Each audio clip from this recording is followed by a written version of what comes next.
I've been getting some questions about this new pullback indicator that's been giving some of you a little bit of trouble when it comes to automating it. So in this video, I'm going to hopefully clear up all of those questions and get you guys started with automating this indicator with the PredatorXOrderEntry. Now, this isn't going to be trading advice whatsoever. This video is going to be strictly covering some of those most common issues we've been running into the last few weeks. And in this video, we're also not going to be covering how the plot signal system works. This video is going to be mainly for those that already kind of know what they're doing, but are having trouble with this specific pullback indicator. I do have another video I'm going to link up here that's going to cover the whole plot signal system in a lot more detail. Make sure you guys watch that video first if you're new to this system. But with that, links to a free trial of the Predator X, and a link to our Discord community where you can find templates and ask questions. Everything you see here, links are all going to be down below. But let's get started. All right, to get started, the very first step we always want to look at, and this is before we even start trying to diagnose anything, always make sure you are on the latest version. So if we go to our indicator, at the very top, we're going to see the version number. So how do we check if we have the latest version? You just log into TradeSaber.com, go to My Accounts, License and Download, and in your license manager, it should show you the latest version. So in this case, it's 1.0.9. By the time you see this video, we may have an even newer version. So always check your version number and upgrade before you start trying to figure out if anything is wrong. The newest versions will always have the newest features and any bug fixes if there are any. So always just make sure to upgrade before you start digging into anything else. But once we verify we do have the latest version, let's go into actually figuring out why the PredatorXOrderEntry is not automating this indicator. All right, so we verified the latest version number. You're loading it on the chart, but it's still giving you an hourglass. It's still not taking any trades. But don't worry, this next step is going to help resolve the problem for probably 99% of you watching this that are having a problem automating this. So when it comes to this pullback indicator, we have to keep in mind that there is a separate signal for each entry style. And what that means is in our pullback settings, we have a price pullback, we have a post reversal pullback, fast MA pullback, and a slow MA pullback. Now I have another video I'm going to link up here that covers this in a lot more detail. So I'm not going to go over every single option. That video is going to cover it a whole lot better. But what I am going to cover in this video is just the differences between these when it comes to actually putting them in our validation system and making sure we can automate each one separately. So the first thing we need to look at is the actual signal that is being printed. Each entry style is going to give us a different signal. In this example, we see FPB, that means fast pullback. And that is referring to a pullback to the fast moving average. So in order to automate this specific setup, we have to select the correct signal. So if we go up to our validation system, we have to select the Predator X pullback fast MA pullback signal.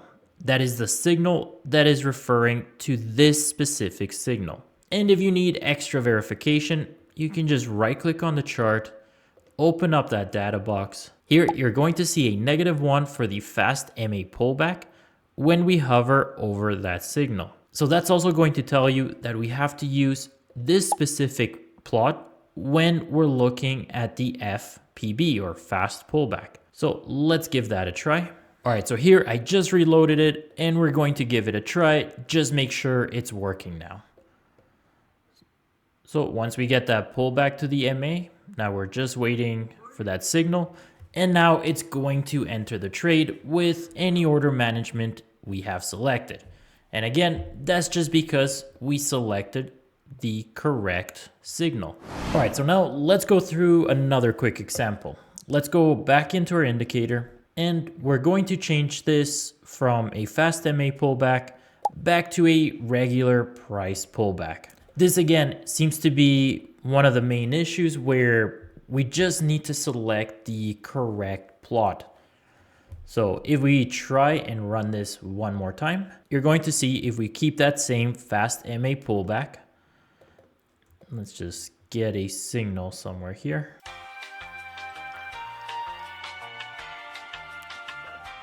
So here we can see we have a different type of signal. Instead of the FPB, we have HPB, which stands for high pullback. That's when you're going short, it has to pull above the high. And that's just referring to our price pullback. So because we are using a different type of signal, we have to make sure, guys, we always select the corresponding plot that goes with that signal. So in this case, we have to switch it back to the price pullback. So now if we run it with the correct plot, let's see if we do get another signal.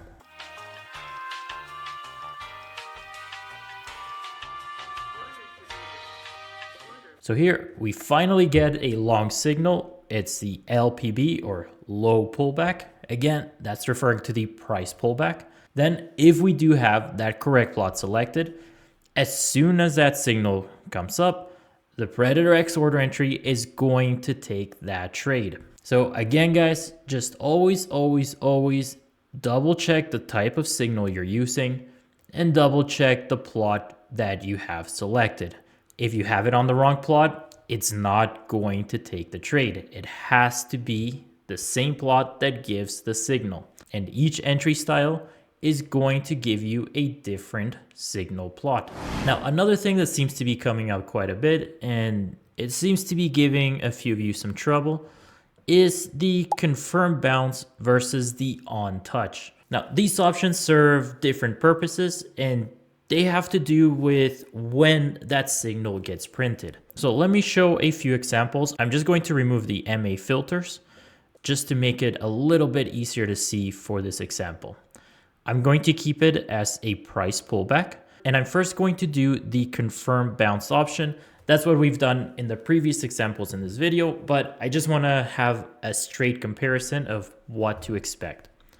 So let's load this on the chart. A confirmed bounce has to do with when the signal is actually confirmed in the same direction. So for example, if we are looking for a long pullback, in this case, it's a price pullback to the low, we are only going to get a confirmed bounce once the price pulls back 10 ticks below in this example, or whatever signal you're using.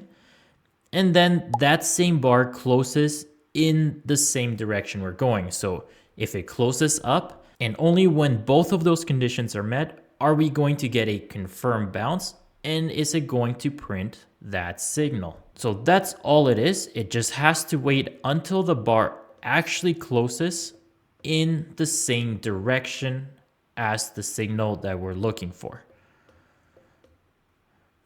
So let's see if we get another one here.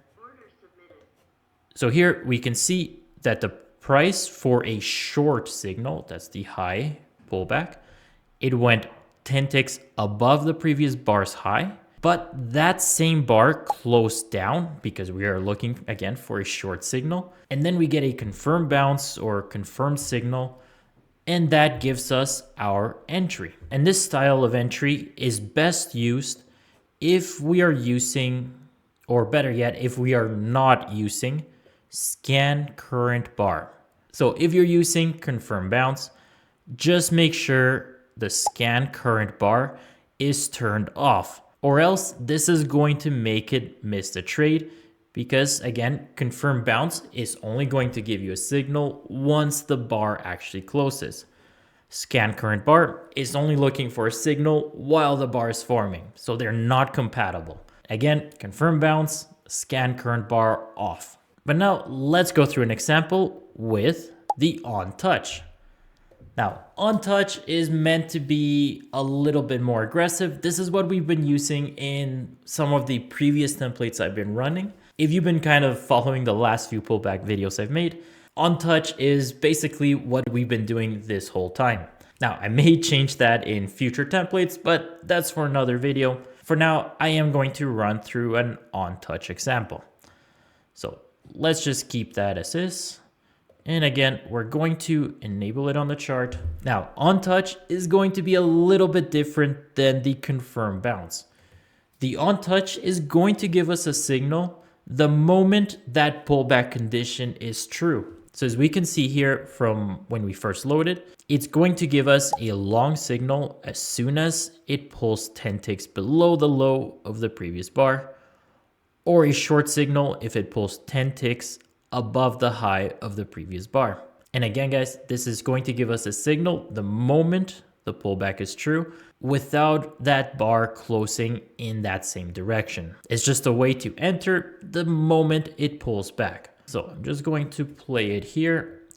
With on touch, it is going to give you quite a bit more signals. Now, we notice it gives us a signal, but it's still not entering right away.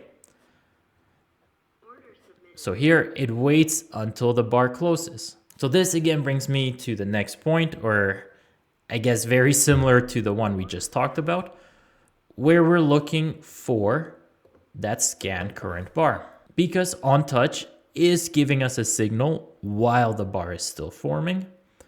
With this mode, you can use scan current bar. With that selected, now it's going to look at that same bar. So again, let's run through another quick example. So now we're waiting for the price to pull 10 ticks above the high of the previous bar. Now here, as soon as the price pulled 10 ticks above the high of the previous candle, it gave us a signal, we entered right away. And now this brings me kind of to the next point, and this has to do a little bit more with the order management. Now you may have noticed in some of my templates, we do enter the order as soon as that signal forms while the bar is still forming, but we set a stop limit order on the opposite end, so it does kind of confirm that trade. Again, this is all going to be up to you and your strategy and how you want to configure it. But if we take a look at the order management section, a market order is going to enter you into a trade immediately as soon as that signal forms. If you want to submit a stop limit order, when you're going short, it's going to set the stop limit order by default at the low of the previous bar. Or if you're going long, it's going to set it at the high of the previous bar. So again, let's just see what exactly that looks like. So here we get a long signal while the bar is still forming. With that stop limit, is just going to set it directly on the high of that previous bar. Now you can add offset as well. I often like to do an offset that matches the NinjaTrader bar. So in this example, 16 ticks. And that would place it 16 ticks above here. I'm just going to guess there, but I think we all kind of get the point. It's just a way to set our orders exactly where we want. And we can configure it really any way that we want. And yes, with stop limit orders, you can configure them so they cancel after the bar closes or 2 bars close. Really, whatever you want to do, that is going to be, again, completely up to you. But I think that just about covers everything in regards to what has been giving people the most problems with this indicator. I guess last little note here as well. Make sure you do see the signals on the chart. I probably should have started with that. If you don't see any sort of signals, obviously the Predator cannot automate something that's not giving a signal. So if you don't see these blue or these orange signals, just reset your template, go through the other video that explains every single setting, and make sure you are getting those signals. But I think that just about covers everything. I really hope you guys found this video useful. There's a free trial for the PredatorX Pullback and the PredatorXOrderEntry. And we also have a Discord where you can find templates and ask questions if you want. Links for everything, again, everything down below. But hope you found this video useful. As always, take care, enjoy.